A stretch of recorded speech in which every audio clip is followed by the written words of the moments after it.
So, in a world full of what we now call fake news, how do we make the determination of what's correct and what's not?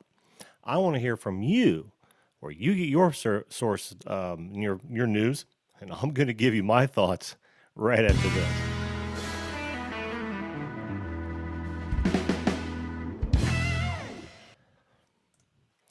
Hello, and once again to the Video Call-In Show, that show that invites you to become a guest on the show, live video, guest, interview, chat, talk about whatever you want to. It doesn't matter to me. This is all for fun, all off the cuff. A little bit of housekeeping here. Apparently, I've got two streams going on right now. I'm working with the schedule function of YouTube. This is just a sideline. I'll get to the main subject here in a moment. But I told everyone a couple of videos ago that I was going to go at 10:30 on a regular basis. So I thought, well, what better time to start scheduling my live feeds? So I do, and I use the static live feed. And what does it do? It creates two live feeds. Oh God! I don't get why they don't understand the user interface here. And the three biggest one, and I'm using YouTube, Facebook, and Vimeo as my example. The three big ones just they some of them come so close, but some are so far. Here I am trying to schedule one, and I do a preview of it, and it starts some sort of upcoming, which is automatically generated, I might say, for reasons beyond me. I never told it to automatically generate. I don't see where I can not have an auto generation. That's why one has an old thumbnail and the other one has the new one. I welcome you, all of you who are watching live and even watching afterwards. But I also implore you, find out what's wrong in these user interfaces and write the company responsible, because this is unacceptable. I go on Vimeo. Vimeo has scheduled feeds, and I'm doing this for a couple of my clients, but they're scheduled in name only. It's just for promotion. Does it start automatically? Even YouTube says, well, I'll start it automatically. Well, I start my stream, friggin' goes live automatically. What does that mean? Okay. I'm just going to rant and rave now about this, but anyway, it's very frustrating. Facebook, same way. Facebook has this one thing right. Facebook knows that when you schedule a live feed to start, you want it to start at that time. Hello, everyone else. Get on board with this. If I want to schedule a live stream, I want to start. I don't want to manually start. I got other shit to do. I want to go live immediately. So there, you have that. That's my rant. But what Facebook doesn't let you do is simultaneously live stream on an open stream key. That pisses me off. So I can't without doing a whole lot of other hoops. Here, do I really want to start Facebook? And maybe some of you know a workaround for this. But do I really want to sit there and start a Facebook feed when I got other stuff that I need to do getting ready for a live stream? No, I don't. Come on, get with it, guys. Get with it. Of course, I say this, and then I'm going to throw a bucket of water on it, because every time I decide to make suggestions, and I try to be nice, because right now I'm passionate. I'm right in the middle of it, and it just hit me hard, and I'm literally doing two streams, and now I've got to go back and clean this up later. I don't know which of the the chats to monitor, so I apologize if I miss somebody. At any rate, if you want to jump on the show, I'll be much more hospitable. But if you want to jump on the show, just hit this URL right here. It's different for every live show, and the reason it's different for every live show, because if I used my standard meeting ID number, then you just hang out and wait for me. This way, when we're no longer live, it goes away and it tells you there's no meeting there, so we're all good. Because some people, they may come on thinking it's live, and I'll go there, but it's not. And I don't want to disappoint anybody in that horrible sort of way. So anyway, back to the subject at hand. The reason that this came up is that I was, and I'm back to the news sources. I was looking, I missed the speeches last night. I missed the storm out that Trump apparently had, and I didn't even get into the stories because I just got to thinking, well, who's going to tell me the truth here? And this is an ongoing battle. Let me give a little bit of history of where I came from. I think I've said in several of my videos that I spent over 10 years in broadcasting, television broadcast locally, and at two different stations. And a lot of that had to do with news. So I had to deal with the news department on a regular basis. Well, that was all fine and good. I was more of an engineer and a production staff member, so I didn't have to write stories. Well, that's not true either. I'll tell you about that in a minute. But I didn't have to initially. I didn't have to do anything outside of facilitate the process, make sure that that whole those live shows went live when they were supposed to and how they were supposed to, and all sorts of different aspects of that. The one time I did get into story writing was when I became the internet services director at one of those stations. It created their first website. Long story short, I ended up doing a lot of the writing for the website because it was back in the days. We're talking about mid '90s, and there wasn't a lot of opportunity for live video. In fact, I can remember when Macromedia Flash was actually owned by a company called Future Splash, and that was actually the name of Flash for a while. I think the company name was Future Splash as well. At any rate, we adopted certain aspects of that, so I got to in developing that very soon, and that was about as close to video as we could come. Then came along 360-degree panorama technology. Oddly enough, it was another Zoom company that was our software of choice, and I created several 360-degree panoramas of a variety of things. Actually, two of them were of great interest. The old Hoosier Dome, which I think at the end was the RCA Dome. I was able to have that place all to myself and do a 360-degree panorama of different areas of that building. That was awesome. The other really big 360-degree panorama, and this is just like the 360-degree video we have now, only non-motion. It's just static images stitched together. And in fact, I had a 165, I think it was a 165-degree fisheye lens that attached to a camera and sat on a tripod. And I could literally take two pictures, stitch together, and you could look 360 degrees with the bottom area of the tripod kind of blanked out. But the other interesting one I did was inside of an Indy car, and yeah, it was 1996, I believe, when I did that. Maybe 97. No, yeah, it was probably 97, 98. And it was J.J. Yealy's car. He agreed to do it. He was looking for a little bit of promotion. You don't have to seek promotion. Promotion seeks you when you're an Andretti or an Unser or some of the later model drivers and teams. But yeah, he was looking for it, so I did that. Did a lot of 360-degree panoramas in the garages, on the track. It was really cool, and I still have those to this day. I'm not doing anything with them, but I still have them, and they're fun to look at every once in a while.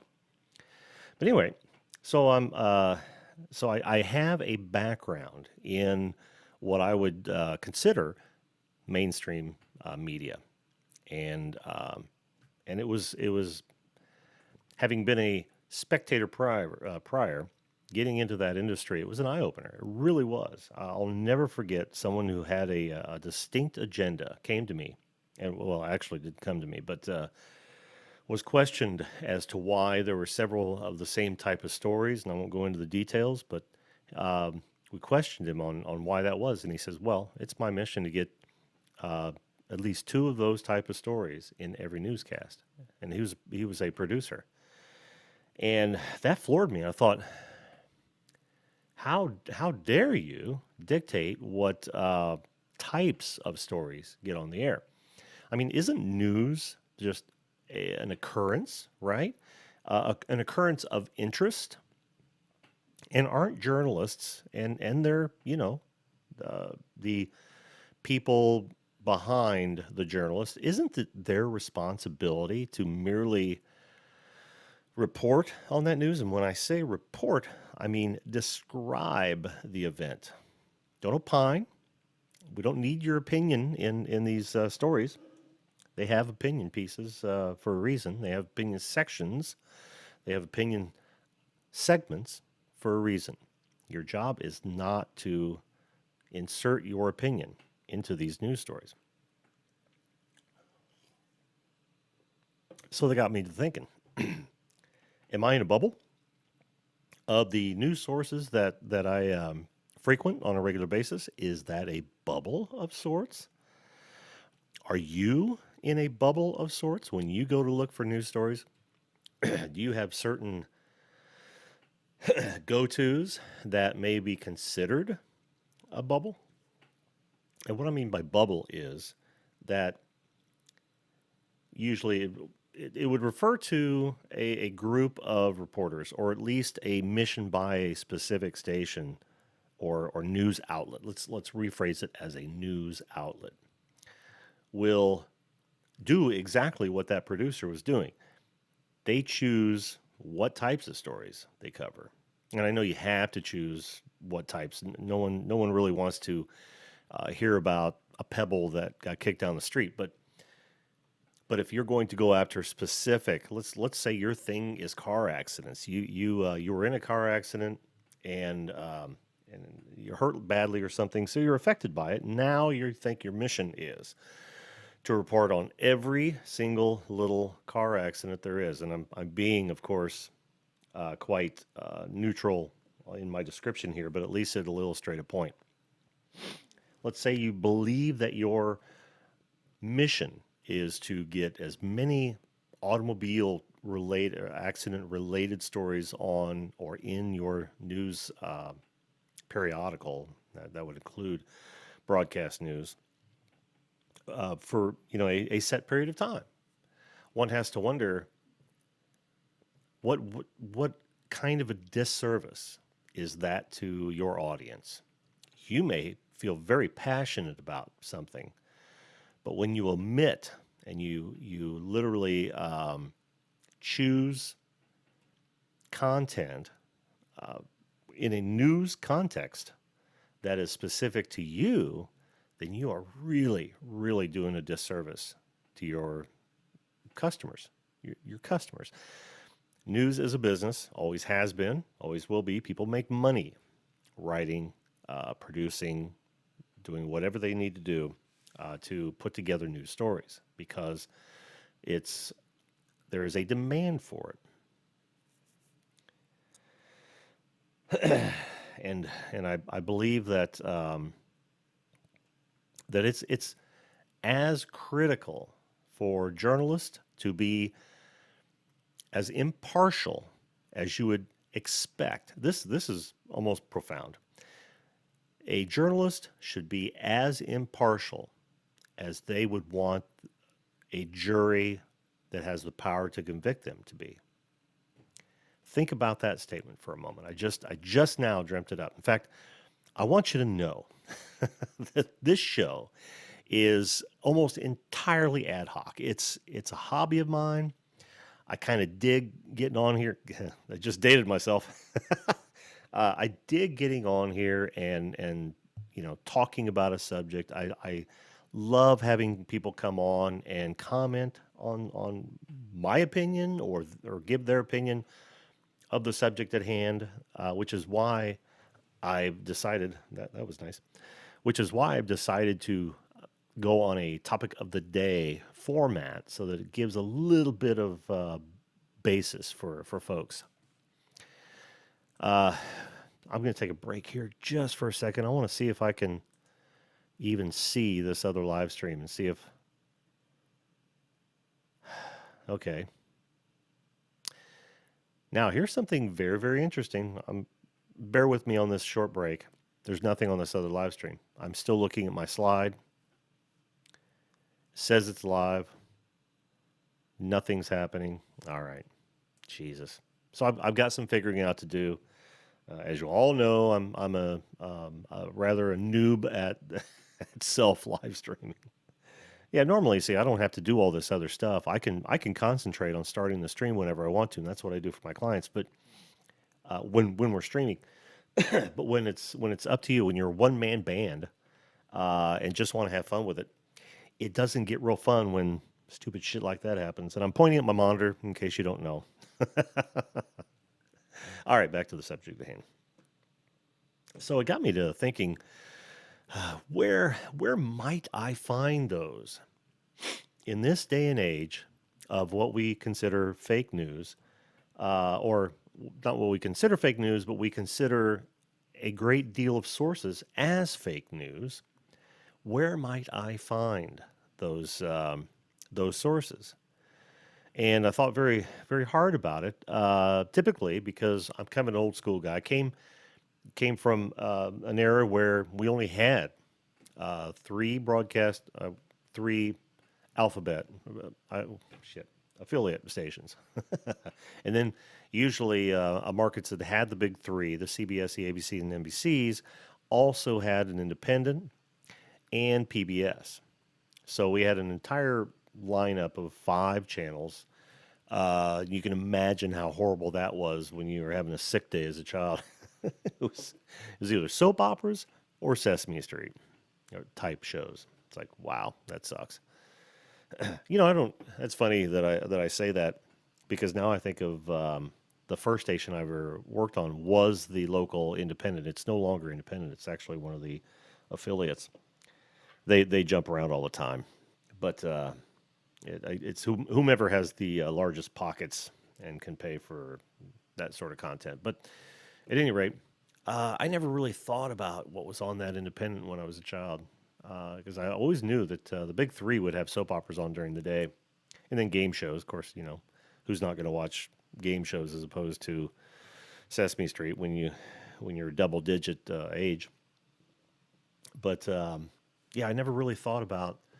I can't even remember what was on that independent during the day. To be honest with you, how weird is that?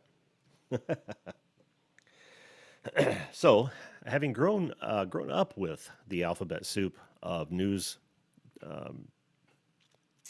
push, I and then of course later on, honestly, it wasn't until I was actually working in broadcast that Fox really started making a dent in the news arena. But we used to rely on that. We completely relied on it. It was all we had. There was newspapers, of course.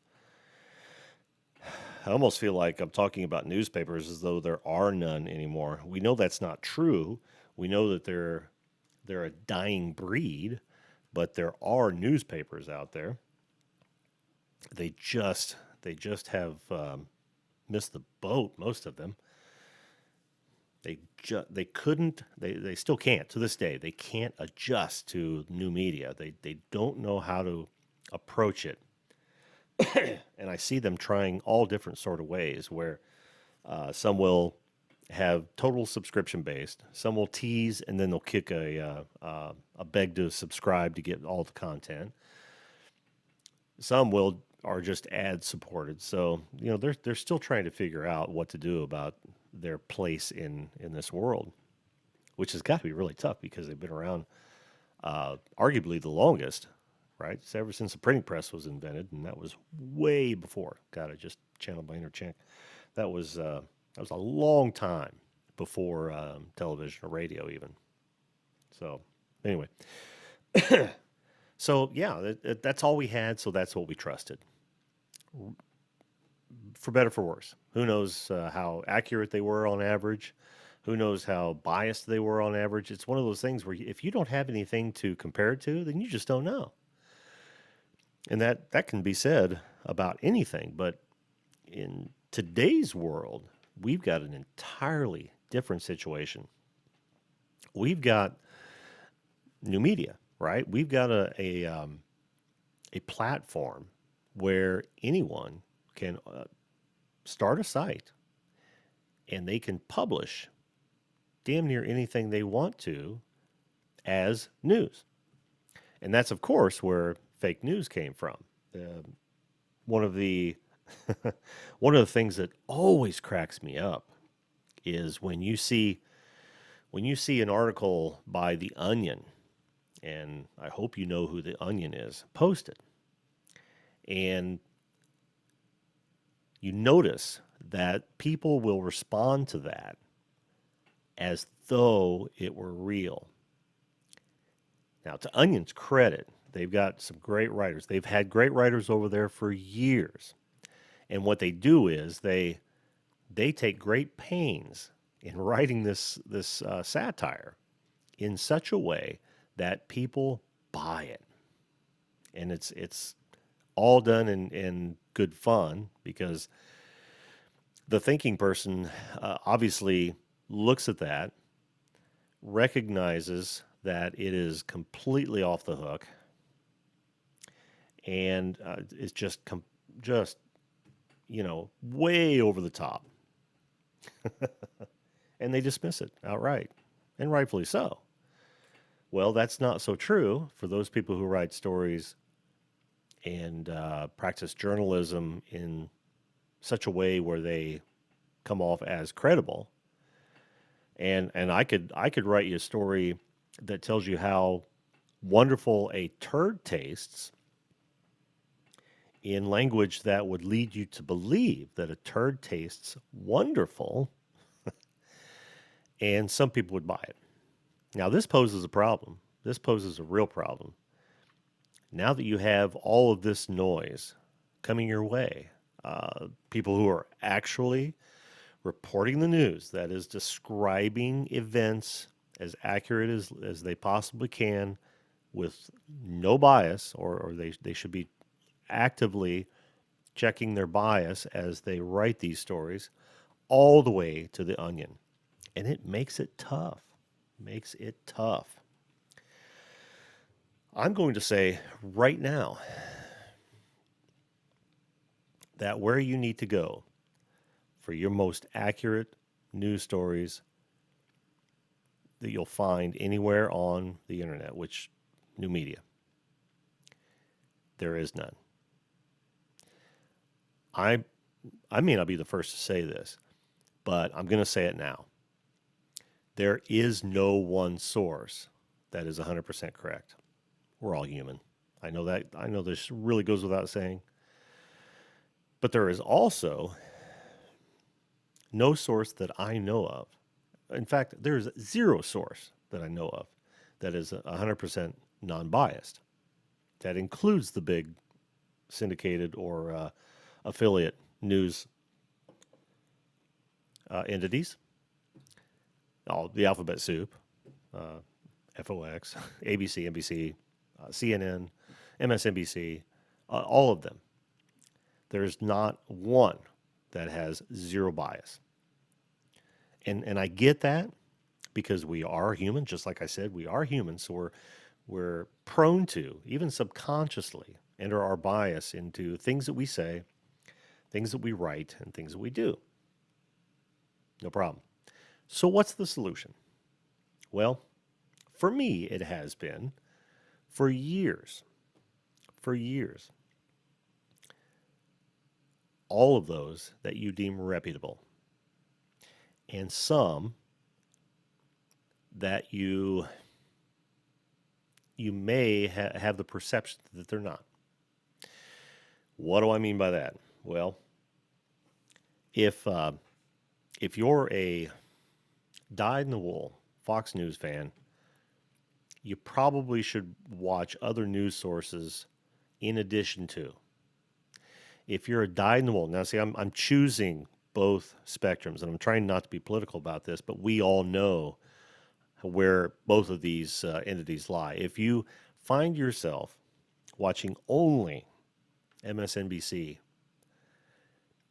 you should probably watch a different source as well. One that you don't necessarily think you agree with, whether that's true or false, whether it's just a perception. You only find that out when you look at it critically. You only find that out when you try to look at it, stand back from whatever you think your pre stand back from any of your preconceived notions and look at it with as fresh eyes as you possibly can. Because if you're not looking at it from with fresh eyes, then all you're going to do is be angered by it. Now, this is true for me too, because we all have our personal biases. We all have our our worldview and our idea of what we think how things should be. Again, true or not, or for better or for worse. But unless you open yourselves to different opinions, different sources, different takes on the same story, you will find yourself in that bubble that I talked about earlier. You do not want to find yourself in that bubble. So, sum that up. Watch more than one, two, three sources. Get a well-rounded opinion or base, right? And don't pick and choose and then say, okay, I'll watch Fox and I'll watch MSNBC or CNN or whatever the case may be. You've got to jump around a bit. I know I do. Just because I don't want to find myself in a self-congratulatory bubble where everything that I hear I agree with. That doesn't make any sense. If I go down that road, if we go down that road, then we're no better than those people who want to police our language for fear that things will get said that they don't want to hear. I can't stress how dangerous that is. And I want you to tell me whether or not you believe language should be policed outside of incitement of violence. If you can make an argument all you want to about language hurting people, it doesn't. For instance, everything I've said tonight has not physically harmed anyone. But there are some things that people would want to keep me from saying that may have been in this little diatribe of mine. And I find that horrifying. Horrifying, because it squelches the exchange of free ideas, and it halts the progress of the human being as a species. In fact, I don't want to go down that road because I did just the other night. So the like I said, the conclusion is, and I want your thoughts on this. Where do you get your news sources? Are you locked into one or two that that you're going to agree with? A majority of what they say. When I say majority, it's got to be a vast majority. If you agree with more than 80% of what somebody's putting out there, then you probably need to find another source that you think you won't agree with. Watch that, mix that in for a while, get different perspectives. And I'm not talking about pundits. Pundits are something different. Pundits are opinion pieces on steroids. I mean, not only is their bias just drives their on-screen persona, but their on-screen persona is such that they're looking for ratings more so than anything else. They're not trying to change the world. Pundits are talking heads that get to espouse whatever opinions that those who invited them believe they have, honestly. So I'm not talking about pundits necessarily. Sometimes pundits do have come up with news stories. Sometimes stations filled with pundits actually do a little bit of news, but I'm talking about real news, and you can smell the bias in news pieces. I'm not talking about just straight opinion pieces. I'm talking about stories. You can smell the bias in so many stories. on all sides of the spectrum. So do yourself a favor, become more diverse in your. If I have a problem with the word diversity in when it's used as a, a source, well, um, club, right? When you use diversity as a club and you try to force it on people, then suddenly it loses every bit of its credibility. When when it happens naturally and it's proportional to the general population, that's the best thing ever. That is the best thing ever. There's no better formula for success of our exchange of ideas than that right there. Well, having said that, I will leave you with that. But don't ever forget. Open your mind. Open your horizons. Choose different sources, especially ones that you don't necessarily agree with, and you'll be a much more well-rounded person, better able to take on those